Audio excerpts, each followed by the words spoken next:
నమస్తే, welcome to our channel.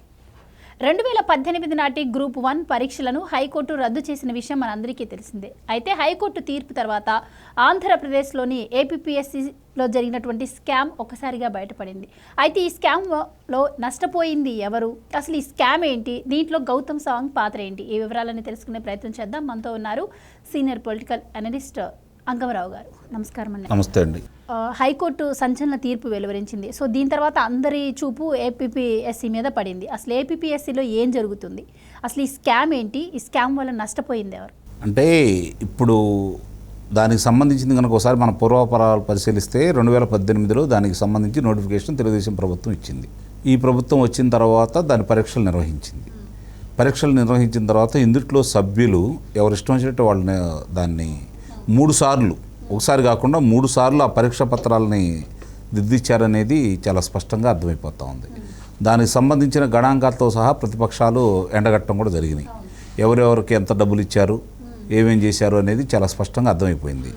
ఇందుట్లో ఎవరైతే ఉన్నారో ఇద్దరు ముఖ్యమంత్రి గారి సామాజిక వర్గానికి చెందిన వ్యక్తులైతే ఎవరైతే ఉన్నారో వాళ్ళు చివరికి సవాంగ్ గారితో సహా వాళ్ళందరూ కూడా వాళ్ళకు అనుకూలంగా ఉన్న వ్యక్తుల్ని పాస్ చేయించుకోవడం కోసం వాటిని మార్పులు చేర్పులు చేర్చారనేది ఇప్పుడు అభియోగం.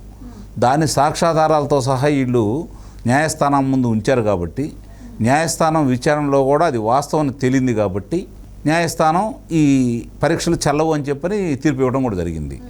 ఇప్పుడు ఎన్నికల ముందు కాబట్టి దీన్ని ఏదో చేద్దామన్న ఉద్దేశంతో తిరిగి వీళ్ళు ఉన్నత న్యాయస్థానం సుప్రీంకోర్టుకి వెళ్ళడం కూడా జరిగింది. సుప్రీంకోర్టులో ఇప్పుడు అది ఎప్పుడు వస్తుందనేది ఇంకా చూడాలి. దానికి సంబంధించింది అంతలోకి ఎన్నికలు అయిపోతాయి కాబట్టి దీనికి సంబంధించినటువంటి ఇప్పుడైతే ఎన్నికల ముందు అయితే దానికి సంబంధించిన ఏమి బయటపడడం అనేది అయితే నేను భావిస్తున్నాను. అయితే సార్ మొత్తంగా అసలు ఈ స్కామ్లో గౌతమ్ సవాంగ్ పాత్ర ఏంటంట? అంటే ఆయన ఆధ్వర్యంలోనే కదా జరిగింది, ఇది ఆయనే కదా నియమించింది. ఇప్పుడు ఆయన ఒక అవమానకరమైన రీతిలో డీజీపీగా తొలగించారు. ఆయన పదవి చేపట్టనని చెప్పని అనుకున్నారని చెప్పని అప్పుడు వచ్చిన సమాచారం. కానీ ఆయన ఆ పదవి చేపట్టారు. అందరి ఆలోచనలు భిన్నంగా అందరూ అనుకున్నది కాకుండా ఆయన ఆ పదవి చేపట్టడం కూడా జరిగింది. సహజంగానే ఆయన గురించి గతంలో నిజాయితీపరుడు అనే ఒక పేరైతే ఉంది. అలాంటి వ్యక్తి ఆయన డీజీపీ అయిన తర్వాత చంద్రబాబు నాయుడు గారు అమరావతి ప్రాంతాన్ని సందర్శించాలని వెళ్తున్న సందర్భంగా అల్లరిమూకరు చేసిన దాడిలో భావ ప్రకటన స్వేచ్ఛ అని చెప్పని ఆయన ఉటంకించాడు. వాళ్ళ మీద ఎలాంటి చర్యలు లేవు. ఆ తర్వాత తెలుగుదేశం పార్టీ శ్రేణుల మీద ఎన్ని దాష్టికాలు జరిగినా, ఎన్ని దౌర్జన్యాలు జరిగినా ఆయన పట్టించుకోలేదు. ప్రభుత్వానికి అనుకూలంగానే ఉన్నారు. అంటే ఎక్కడో ఆయన బలహీనతని ఈ ప్రభుత్వ పెద్దలు క్యాష్ చేశారు. అందువల్లే ఆయన లొంగిపోయాడనేది ఇప్పటికీ అనుమానం ఈ రోజుకి కూడా. ఎందుకంటే గతంలో ఆయనకి ఎలాంటి చెడ్డపేరు అయితే లేదు. ఈ ప్రభుత్వం వచ్చిన తర్వాతే కావాల్సిన చెడ్డపేరు కూడా వచ్చింది. అందుకనే ఆయన డీజీపీగా ఉన్న స్థాయిలో ఉన్న వ్యక్తి కూడా ప్రభుత్వం అంత అవమానకర రీతిలో పక్కకు తొలగించినా కూడా ఇంకా దాన్ని అడ్డుపెట్టుకుని ఉన్నాడు. అంటే వాళ్ళు చెప్పింది చేయాల్సిన పరిస్థితి ఆయనకు ఉందని చెప్పని మనం భావించాలి ఇక్కడ. అంటే ఆయన అడ్డం పెట్టుకొని ఈ ప్రభుత్వ పెద్దలే ఈ చేసి ఉంటారు. పార్టీ పెద్దలు కావచ్చు, ప్రభుత్వ పెద్దలు కావచ్చు, దాంట్లో సభ్యులు కావచ్చు, వాళ్ళు ఆయన అధికారాన్ని ఆయన్ని అట్టని ఉత్సవ విగ్రహంగా పెట్టి వీళ్ళు చేయాల్సింది వీళ్ళు చేసి ఉంటారు. దానికి ఆయన బలిపశం చేస్తున్నారు. ఆయన బలహీనత ఏదో వీళ్ళు పట్టుకున్నారు మొత్తానికి. అందువల్లే ఆ కుంభకోణానికి సంబంధించి ఏం జరుగుతున్నా కూడా ఆయన చూసి చూడనట్టే ఉన్నారు. ఇప్పుడు బలిపశు ఆయన కాబోతున్నారు. ఇప్పుడు సుప్రీంకోర్టులో అది విచారణలో జరగబోతోంది. ప్రభుత్వం మారితే ఆయనకు ఇబ్బంది అని చెప్పి ఆయనకు అర్థమైపోయి ఉండొచ్చు.